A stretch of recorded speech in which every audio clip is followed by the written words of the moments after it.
चलिए भाई, नमस्कार साथियों, स्वागत है आप सभी का एमडी क्लासेस के यूट्यूब चैनल पे। क्या हाल चाल है सभी के। तो एक ऐसी भर्ती जिसका कई सारा बच्चा जिसको इसकी जानकारी है वो बच्चे खूब इंतजार करते हैं, और साथ ही साथ एक ऐसी भर्ती जहां पर आपको लेवल 7 की नौकरी देखने को मिलेगी और शुरुआती सैलरी ही आपकी 1 लाख पार चली जाती है। ऐसी भर्ती का शॉर्ट नोटिफिकेशन जारी हो चुका है। 2024 में इस भर्ती की प्रक्रिया को पूरी करा गया और उन सभी बच्चों की ज्वाइनिंग चल रही है, और 2025 में इसका कंप्लीट नोटिफिकेशन भी आपके पास अब से कुछ ही दिनों में देखने को मिल जाएगा। और साथ ही साथ अब इसके फॉर्म भी भरना शुरुआत कब से होंगे इसकी तारीखें भी जारी हो चुकी हैं। बच्चों, हम बात कर रहे हैं IBACIO के बारे में, यानी आपके पास इंटेलिजेंस ब्यूरो के बारे में। इसके लिए नोटिफिकेशन आ गई है, शॉर्ट नोटिस जारी हो चुकी है। ज्यादातर बच्चों को इस भर्तियों का इंतजार रहता, और जो भी बच्चा इस बार पहली बार इसके फॉर्म भरने जा रहा होगा तो क्या क्या क्वालिफिकेशन होती है, आपको काम क्या करना होगा इसके अंदर, और इसके अलावा आपके पास क्या क्या पैटर्न होगा परीक्षा का, उन सभी चीजों को लेकर हम लोग इस वीडियो में बात करेंगे। तो सभी साथी एक बड़े भर्ती के पदों पर इस वीडियो में जरूर जुड़े रहिएगा। चलिए शुरुआत करते हैं, हर एक चीज को समझते हैं। सबसे पहले कि IBACIO, ACIO का मतलब होता है असिस्टेंट सेंट्रल इंटेलिजेंस ऑफिसर। ये आपके पास ACIO का फुल फॉर्म होता है। और IB का फुल फॉर्म क्या हो गया? इंटेलिजेंस ब्यूरो हो गया, जिसको हिंदी में हम लोग बोला करते हैं खुफिया विभाग की भाई साहब नौकरी है, ऐसा हम लोग बोला करते हैं। यानी आपको अपनी जो सारी जानकारी है कि मैं इसमें नौकरी करता हूं, मैं अपने आप को किसी को बताऊंगा नहीं, ये सारी चीजें आपको इसी में देखने को मिलती है। तो आपका असिस्टेंट सेंट्रल इंटेलिजेंस ऑफिसर आप होंगे, और ग्रेड आपको सेकंड की नौकरी देखने को मिलेगी। इसका ये शॉर्ट नोटिस है जो मैं आपको दिखा रहा हूं। और सबसे खास बात यह है बच्चों इस शॉर्ट नोटिस में कि अभी तक का सबसे बड़ी भर्ती यानी 3717 पदों पर यह नोटिस आई है। अब इससे पहले अगर मैं जाऊंगा IB के कब कब नोटिफिकेशन जारी हुई है, पिछले 1-2 सालों को ही अगर मैं देखूं, तो जब ये नोटिफिकेशन 2022 में आया था तो मात्र 420 पद थे। नोटिफिकेशन नवंबर के 2023 में आया तो मात्र आपके पास कुल मिला के इसमें 995 पद आए थे, और इसी 23 वाले की 24 में परीक्षा हुई है, उसके बाद इनकी ज्वाइनिंग वगैरह चल रही है। यानी अभी तक का इतने बड़े पदों पर 3700 से ज्यादा पदों पर भर्ती IB में नहीं आई थी। अब इस बार भर्ती आई है तो कहीं ना कहीं आपको इसका फायदा उठाना चाहिए।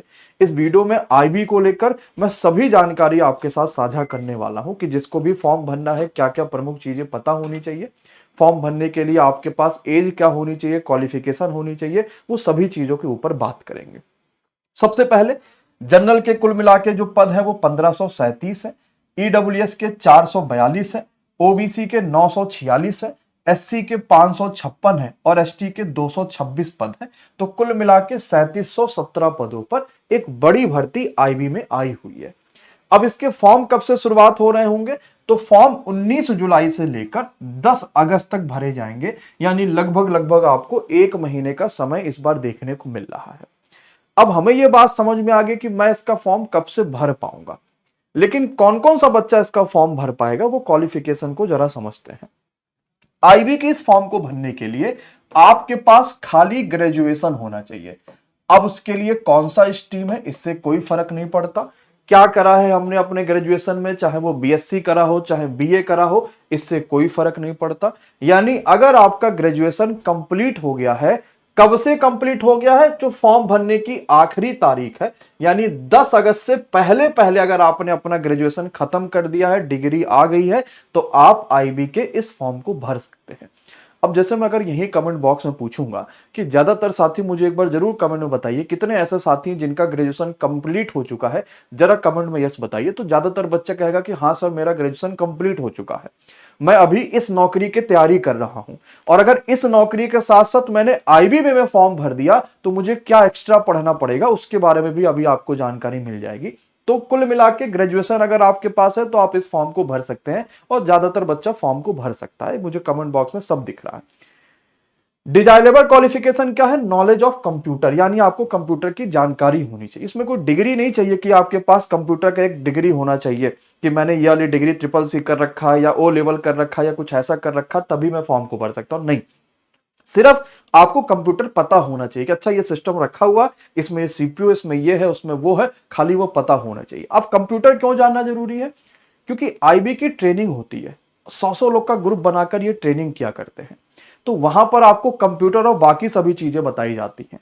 तो इसलिए अगर आपको पहले कंप्यूटर नहीं पता होता तो वहां पर थोड़ी समस्या आती है, लेकिन इतना कोई दिक्कत नहीं कि मेरे पास डिग्री ही होनी चाहिए। कंप्यूटर में आपको कुछ भी नहीं पता तो आपको जाके ट्रेनिंग में सारी चीजें सिखाई जाती हैं। अब आईबी में एज आपके पास क्या होनी चाहिए, इसको बारे में भी मैं बात करूंगा कि आपके पास एज क्या होनी चाहिए। लेकिन सबसे अच्छी बात आपको आईबी में यह भी है कि एक ऐसी नौकरी है जिसमें सैलरी 1 लाख प्लस आपके पास बनती है, क्योंकि लेवल 7 की नौकरी है। तो अगर आप सैलरी के मामले में देखेंगे तो आईबी सबसे बेहतरीन नौकरियों में से एक है। बस आपको थोड़ा खुफिया वाला काम करना पड़ता है, यानी विभाग थोड़ा खुफिया विभाग है, तो आपको वैसे लेकर चलना पड़ेगा। ठीक है, तो आपने क्वालिफिकेशन समझ लिया कि ग्रेजुएशन चाहिए। अब एज क्या चाहिए होगा, तो 18 साल से लेकर 27 साल तक एज चाहिए जनरल कैटेगरी में।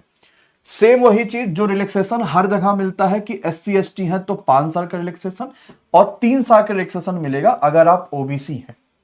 तो नॉर्मली जैसे एसएससी में होता है, जैसे रेलवे में होता है कि एक एज है जो कि जनरल कैटेगरी का है। दूसरा, अगर आप SC ST के हैं तो आपके पास 5 साल का रिलैक्सेशन यानी 18 से 33 साल, और अगर आप ओबीसी के हैं तो 3 साल यानी 18 साल से लेकर 30 साल तक हो जाएंगे। तो अब आप समझ पाए कि मैं आईबी का फॉर्म भर पाऊंगा कि नहीं भर पाऊंगा। क्या मुझे इसके बारे में हर बच्चा समझ पाया है कि मैं आईबी का फॉर्म भर पाऊंगा कि नहीं, ये क्लियर हो चुका है? बिल्कुल। अब आइए समझते हैं आगे बातें को। अब नौकरी जो लगती है ना आईबी की, ऑल इंडिया में कहीं पर भी लग सकती है। ऐसा नहीं कि आप कहेंगे सर मुझे इसी वाले स्टेट में लगा दो। जैसे दिल्ली इसका हेडक्वार्टर है, तो जब आपकी दिल्ली में नौकरी लगेगी आईबी को लेकर, या आपकी जब पोस्टिंग दिल्ली में होगी, तो आपका मेडिकल थोड़ा हार्ड होता है। लेकिन अगर आपके बाकी किसी जगहों पर लगेगा तो वहां पर मेडिकल थोड़ा लो रहेगा, तो आपको कोई दिक्कत नहीं है। मेडिकली फिट चाहिए। मेडिकली फिट का मतलब हो गया कि जो भी पीडब्ल्यूडी वाला बच्चा है वो इस आईबी के फॉर्म को नहीं भर सकता। आपको मेडिकली फिट होना पड़ेगा, तभी इस आईबी के फॉर्म को आप भर पाएंगे। ठीक। सेंटर कहां कहां जाता है, तो आपके पास 3 ऑप्शन मिल जाएगा। जैसे एसएससी में होता है ना कि मुझे 3 ऑप्शन मिलता है कि यार सेंटर यहां यहां दे सकते हैं, वही चीज यहां पर भी है। तो आपको 3 ऑप्शन मिल जाएगा, आप कहीं भी जो है वो सेंटर अपने आप भर जाएंगे। हाँ भाई राहुल, चल जाएगा, वहां पर कोई दिक्कत नहीं है। ठीक है, अब समझिए पेपर में आता क्या है। मैं इसका फॉर्म भरूंगा तो पेपर में क्या क्या पूछा जाएगा। सबसे पहले आपका टीयर 1 एग्जाम होगा। आप टीयर 1 एग्जाम क्वालिफाई करेंगे, फिर आपको बुलाया जाएगा टीयर 2 एग्जाम के लिए। और टीयर 2 एग्जाम में डिस्क्रिप्टिव होता है, यानी आपको एस्से वगैरह लिखना पड़ेगा। फिर आपको बुलाया जाएगा, आप इसको पास कर लेंगे तो आपको टीयर 3 के लिए बुलाया जाएगा, जिसमें आपका इंटरव्यू होता है। और फिर जब आप ये पास कर लेंगे तो आपको डीवी और मेडिकल में बुलाया जाएगा। तो एक ऐसी नौकरी जो काफी प्रेस्टिजियस है और जिसको लेकर बच्चों में काफी उत्साह भी होता है कि मैं इंटेलिजेंस ब्यूरो में नौकरी करता हूं, तो थोड़ा आपको ज्यादा स्टेप कहीं ना कहीं इसमें पार करना होगा। अब टीयर 1 में क्या क्या चीजें आती हैं, जैसे जनरल अवेयरनेस यानी करंट अफेयर्स आपका।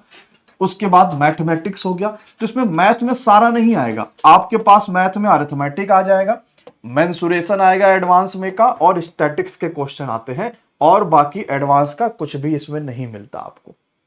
इसी तरीके से आपका यहां पर रीजनिंग पूछा जाता है, इंग्लिश आपके पास आएगा, और जीएस आपके पास पूछा जाएगा। कुल मिला के 5 सब्जेक्ट हो गए, 1 2 3 4 5।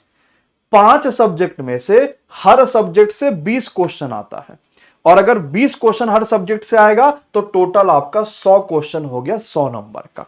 और नेगेटिव मार्किंग कितना होता है, 1/4 का नेगेटिव मार्किंग होता है। ये टीयर 1 होता है। अब आपके दिमाग में चलेगा कि सर इसमें तो अंग्रेजी पूछा जाता है, मैं तो अंग्रेजी पढ़ ही नहीं पाता हूं।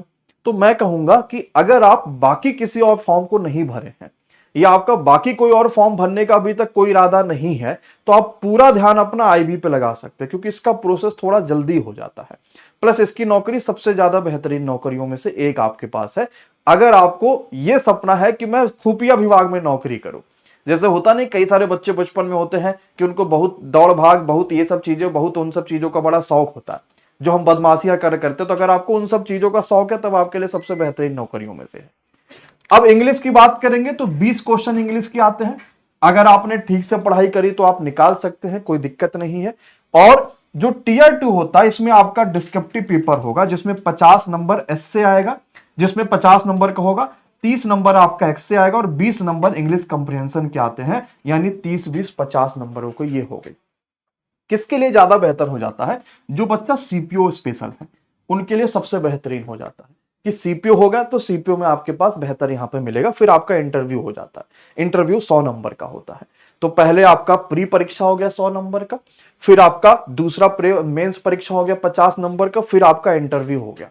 अब आप आईबी में जा रहे हैं तो इंटरव्यू तो देना ही पड़ेगा, ताकि आपको सारी बातें पता चल पाए कि कैसे क्या क्या चीजें हो रही होती हैं या कैसे चीजें चल रही हैं आईबी में।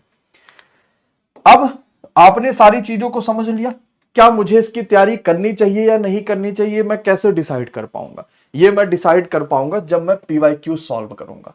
और जब तक मैं पीवाईक्यू नहीं सॉल्व करूंगा तब तक मैं ये नहीं डिसाइड कर सकता कि भाई मैं इसके लिए तैयारी करूं या ना करूं। एक बार मैं पीवाईक्यू देख लूं कि क्या ये इंग्लिश मेरे काम लायक है कि नहीं है, क्या मैं इस तरीके की चीजें कर सकता हूं कि नहीं कर सकता। अगर मैं कर सकता हूं तो मैं तैयारी शुरुआत कर सकता हूं। ठीक है, अब पीवाईक्यूज के लिए मैं क्या कर रहा हूं कि आपके पास जो एमडी क्लासेज ऑफिशियल एप्लीकेशन है, इसी ऑफिशियल एप्लीकेशन में जो प्रीवियस ईयर पेपर्स का सेक्शन एक बना हुआ है एमडी क्लासेस कैटेगरी में, मैं उसी में सारे प्रीवियस ईयर 2022 वाले 2024 वाले जितने भी मुझे मिलते जाएंगे पीडीएफ, मैं आज या कल तक में वो अपलोड कर दूंगा। और अपलोड करने के बाद फिर आप एक बात समझ पाएंगे कि भाई मैं इसकी तैयारी करूं या ना करूं। मैं आपको सजेशन क्या दूंगा कि अगर आपका आगे कोई और पेपर है, जैसे मान लीजिए अगर आपका एनटीपीसी का पेपर है या मान लीजिए आपका कोई और पेपर है, तब आप एनटीपीसी या उन पेपरों पे बिल्कुल ध्यान लगाइए जब तक इसकी परीक्षाओं की तारीखें नहीं आ जाती तब तक, क्योंकि इसके फॉर्म भी महंगे हैं, लगभग 500 रुपए के आसपास इसके फॉर्म की फीस है। लेकिन अगर आपका कोई दूसरा और पेपर नहीं है और आपने ग्रेजुएट लेवल का एनटीपीसी वाला फॉर्म भरा था, वो भी बहुत अच्छा नहीं गया है, तब मैं कहूंगा इस पे ध्यान लगा सकते हैं। या अगर आपका सपना एसएससी जैसी नौकरियों में जाने का है, आपकी इंग्लिश थोड़ी मोड़ी ठीक है, तो फॉर्म को भर सकते हैं। ओवरऑल देखो, किसी भी फॉर्म को भरना नहीं भरना ये कोई टीचर नहीं डिसाइड कर सकता। और अगर मैं आपसे कह भी दूं कि नहीं फॉर्म भर दो और आपका मन ही ना करे पढ़ने का, तो फिर क्या करोगे? तो अगर आपका ये सपना है कि भाई मुझे ऐसी नौकरी चाहिए, थोड़ा सीआईडी टाइप का नौकरी हो और थोड़ा खतरनाक टाइप का मैं काम करूं, मैं थोड़ा आईबी में रहूं, खुफिया वाला काम करूं, तो भाई आपको मजा आएगा इसकी में। और मैं अभी आपको 1-2 दिन बाद कोशिश करूंगा एक वीडियो ले आऊं कि काम क्या होता है, तो आपको और ज्यादा समझ में आएगा कि हाँ यार मुझे करना चाहिए। नहीं, कुछ नहीं चाहिए अर्पित। ठीक है, चलो, वर्क प्रोफाइल क्या है? वही है, आईबी का काम है तो आपको दौड़ भाग रहेगा, कभी यहां भेजा जाएगा कभी वहां भेजा जाएगा। अगर फील्ड काम आपको मिलेगा तो थोड़ा आपकी जिम्मेदारियां बढ़ जाएंगी, थोड़ा आपको सतर्क रहना पड़ेगा, अपने बारे में लोगों को जानकारियां नहीं बतानी है, खाली आप ही को पता हो कि मैं आईबी में नौकरी कर रहा हूं। और अगर आपको ऑफिस वाला काम मिलेगा तब तो कोई खास समस्या नहीं होती, तो आपकी 9 बजे से लेकर 5 बजे तक का नौकरी होता है। ठीक, पीडब्ल्यूडी कैंडिडेट अप्लाई कर सकते हैं, नहीं कर सकते, फिजिकली हैंडीकैप बच्चा नहीं कर सकता है। और क्या एमडी क्लासेस में इसका बैच आएगा कि नहीं आएगा, ये डिपेंड करेगा आपके ऊपर। अभी क्योंकि मैंने इस पर कुछ भी नहीं सोचा हुआ है कि आईबी का बैच लाना है या नहीं लाना, लेकिन अगर आप कहोगे तो मुझे कमेंट बॉक्स में बता दीजिएगा कि आपको चाहिए या नहीं चाहिए। क्योंकि इंग्लिश की हमारे पास 2 फैकल्टी हैं, एक तो सीना मैम जो एसएससी इंग्लिश के लिए स्पेशल है, और दूसरा रिया मैम जो भी आपको एसएससी इंग्लिश में वोकैब और बाकी सभी चीजें पढ़ा रही है। बाकी लगभग सभी फैकल्टी हैं, मैथ्स के, रीजनिंग के, जीएस के, करंट अफेयर्स का, सारी चीजें हैं। तो एक बार मैं सारी चीजें देख लूं और आप भी मुझे कमेंट बॉक्स में बता दीजिएगा कि आपको एमडी क्लासेस पर इसका बैच चाहिए या नहीं चाहिए, उसके हिसाब से हम लोग आगे की चीजें करेंगे। अब इसके अलावा आईबी में और कौन सी जानकारी चाहिए और क्या क्या चीजें चाहिए, तो थोड़ा सा फॉर्म शुरुआत हो जाए तब और भी चीजें क्लियर हो पाएंगी कि हाँ इस बार की आईबी में ये चीजें आपके पास आई हैं। ठीक है, चलिए भाई, सभी का धन्यवाद, शुक्रिया, thank you so much to all of you.